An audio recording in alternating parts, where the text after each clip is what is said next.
Welcome to the Fort Myers Beach Good Neighbor Podcast. No shade, just sunshine, drama-free, positive vibes only.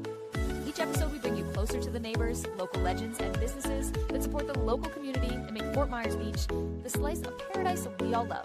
We want to send out some island love to State Insurance USA, Snug Harbor, and Nervous Nellies. They are the good neighbors and businesses that allow us to share the soul of our community with every listener. Pull up a beach chair, grab a drink, and let's meet the people who make this island feel like home. Here's your host, Cabo Jim Schaller. Welcome, Fort Myers Beach good neighbors. This morning we are in Times Square in front of the Roxie here for Power Hour. We've got our good friend Dennis Wagaman from the Pier Group. Good morning, everybody. Going to talk a little bit about commercial real estate and what's been going on out there. And there's a lot of property available out there right now, and we need to get some people growing with that a little bit. So, I'm going to start with my first question here. Fort Myers Beach commercial real estate right now is blank because... Okay. How much time do we have again here, Jim? Right, as much as you need. All right. As everyone I'm sure can understand, it's a bit complicated. Mm-hmm. At almost every layer of the process. Doesn't mean there's huge opportunities down here. Of course there are. Yep. And I'm talking to a lot of folks right now. I've made it my mission to try and get the small, mid-sized commercial parcels redeveloped. That's what we need here. People are building new homes. People are coming down here, hanging out with us. The thing I hear a lot of is, yeah, it's great, and there's a lot of wonderful spots open, but we want something to do, right? We want something else, especially when you get to Mid-Island and South. Yep. All right, and the folks Santini Plaza, that's great. A lot of those places are coming back. South Beach Grill, frankly, one of my wife's and my favorite spots is reopening. That's great. Yep. And so there are things happening, never fast enough, right? And even up here, we've got our great friends over at Mojo's, okay? Still operating out of their trailer, and they're doing a wonderful job. But, we'd love to get them into a brick and mortar, for lack of a better term, or CBS. Exactly, right. Sorry, wrong terms. Old habits. Yep. But these folks need a place to operate out of that's stabilized. Exactly. That we don't have to worry about FEMA coming down on us at some point. That's been a big issue. Of course. Yeah. But there's ways to navigate through this. And the developers and people I'm talking to that want to come down here, somehow, forgive me for being blunt, but everyone has this reflex negative reaction when you hear the word developer. I work with a lot of great guys. Some folks have been coming down here for years themselves with their families, and I'm working on some projects right now where these folks have come down with their families for years. They want to contribute to the island. Well, exactly. Okay, they want to bring their families and their grandchildren down here in years to come as well. So we've got a great balance of folks who respect, appreciate, and understand our market that are here to help us rebuild. Let's call them rebuilders. Exactly. Okay, I love that. I just made up a new word, everybody. The rebuilders of Fort Myers Beach. And there's a lot of great enthusiasm, and that's great. We want that. That's who we are. But at the end of the day, the numbers need to work. Absolutely. The numbers need to work. And these rebuilders of Fort Myers Beach, they're business people just like the rest of us are. So what does that mean? That means we need to take a look at how are things priced out? Okay, what's it really cost to build some of these buildings? We're at the point now where price points for materials, carrying costs, engineering, labor, soft costs, all the things, insurance, okay? That's a big one. All these carrying costs that go into a deal. We're not talking, frankly, to mom and pops. We're talking to institutional grade rebuilders. These are people who are professionals at rebuilding, at developing, at improving areas to bring them back to life, or find a higher and better use for a property that benefits the community, benefits our tourist trade here, and gets us up and running again. For example, to build a 20,000 square foot building, just the pure construction costs alone are $13 million. And that's on top of the property costs that you're. That's just exactly. That's where I'm going with this. That's the construction costs. Okay, then let's peel back that onion. Okay, Then what do we need to do before we get the permit for the construction costs? We've had engineering, which includes mechanical engineering for a lot of the components of the structure. We've got electrical engineering. Okay, this isn't like our home where we have a 200 amp service. Yeah. Okay, we've got some of these take 400 amp services, 800 amp services sometimes, depending upon the project. Then we have the HVAC engineering. We have the plumbing that needs to be done. All of these take very professional disciplines to do it properly, to comply with the codes, comply with zoning, comply with everything these rebuilders need to comply with. And there's a cost involved in all that. Huge cost. Absolutely. There's a huge cost involved with that. But wait, there's more. There's more. Wait, Okay. I get you nice. Absolutely. And it's not 3:00 in the morning. So, okay, we have all these costs now, but wait, there's more. We have all the other costs, such as insurance, okay, such as interest, because these rebuilders, when they buy this dirt and then they start redeveloping it, they're borrowing this money. Yeah. Okay, that's just how it works. And They've no got to money pay. coming in until they. That's exactly right. So they've got these carrying costs, layer upon layer upon layer of carrying costs that adds up. So by the time it's all said and done, they have a lot of money tied up into a project before they even break dirt and before they can get their certificate of occupancy. Then let's talk about another challenge, okay? And these are real world scenarios that we can plow through, but it bears mention. The comp plan in the town was written in the late 90s, late 90s. And at that time, you could occupy and use the ground floor for your mechanicals, for electrical, for occupancy. Many places did, yeah. Absolutely. However, then the new building codes came in, new requirements, and now we can no longer use that ground floor space to occupy, as we all know. We all heard that too many times. But the comp plan has never been adjusted to compensate for that by allowing folks by right to go up an additional floor. So now we've got to go through a process to get that approved. That takes time and, yes, money. Yeah. So when you put all this together, we need to have some very dedicated folks to come down here and want to rebuild our island, that understand what's at stake, understand what the challenges and opportunities are, and how to navigate through that. So now we have to take a look at all these costs. And oh, by the way, yes, the rebuilders want to make money. Yeah. They're not here for the practice. Yeah. Okay. Right. Yeah. Exactly. They're in the business building. They need to make money. Of course.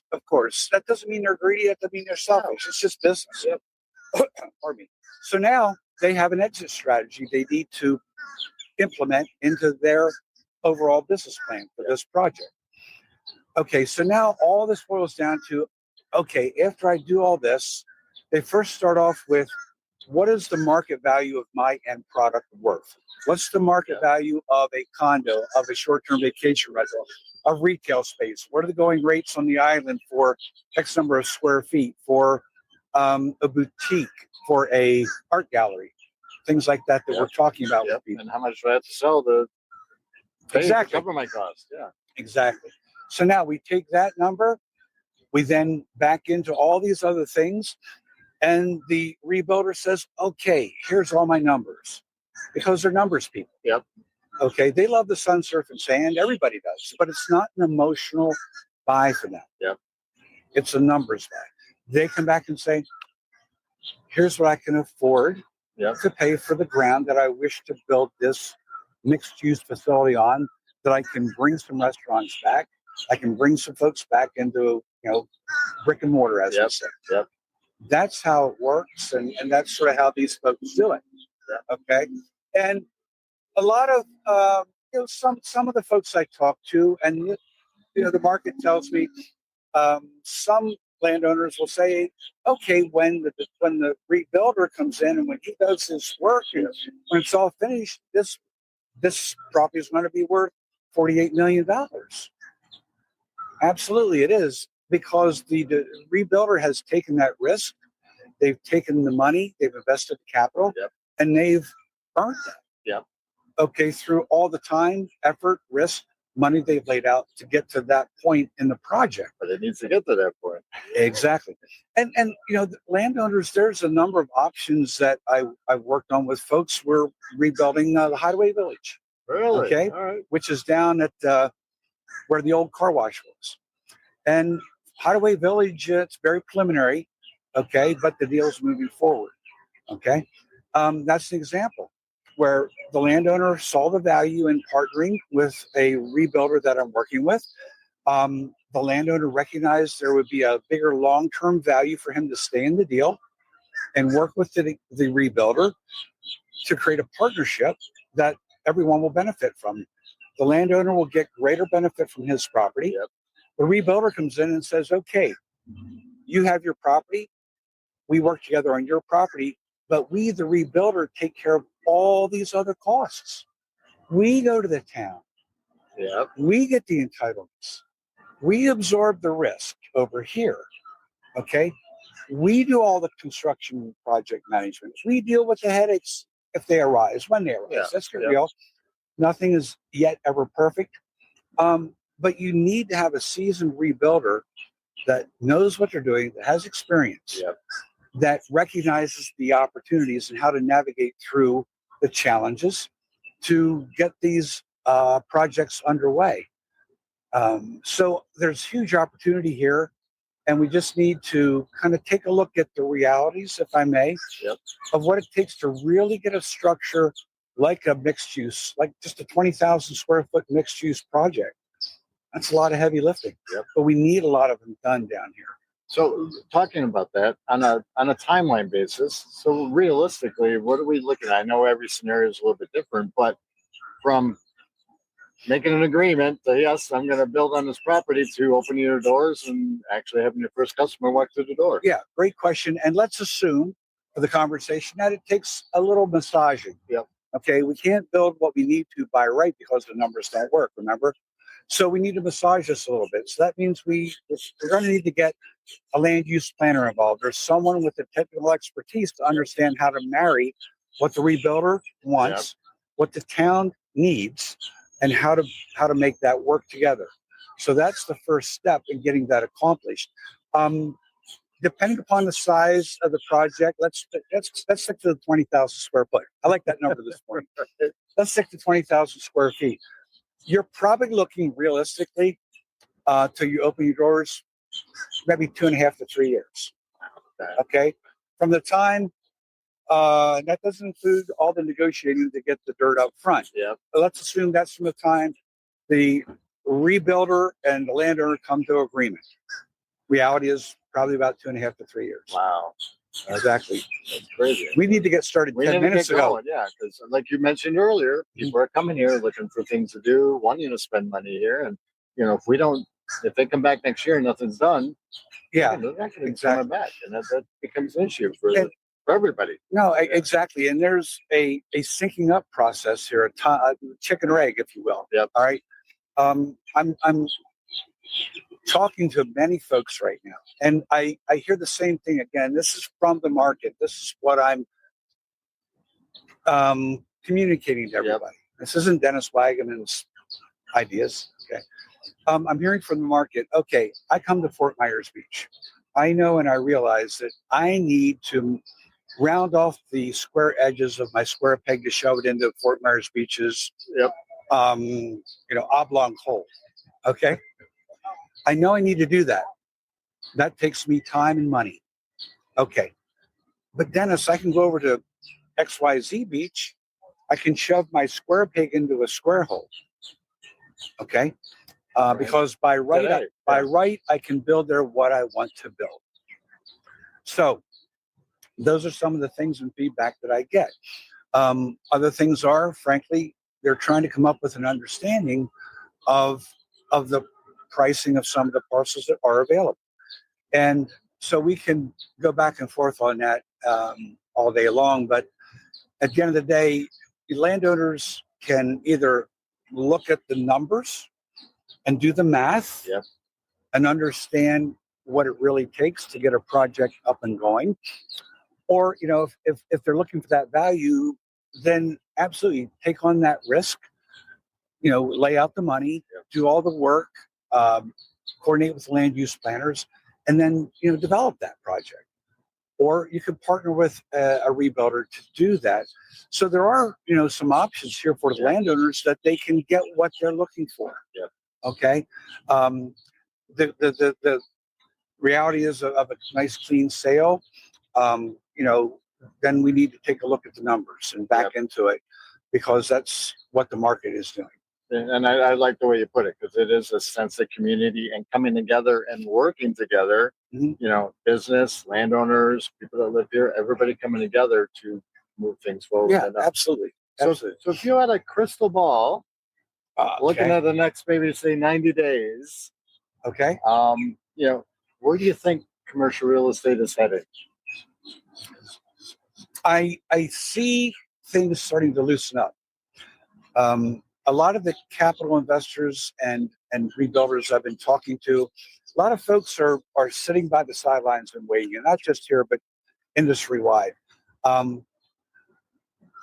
What's happened is, a few years ago when interest rates were, 3%, money was essentially free.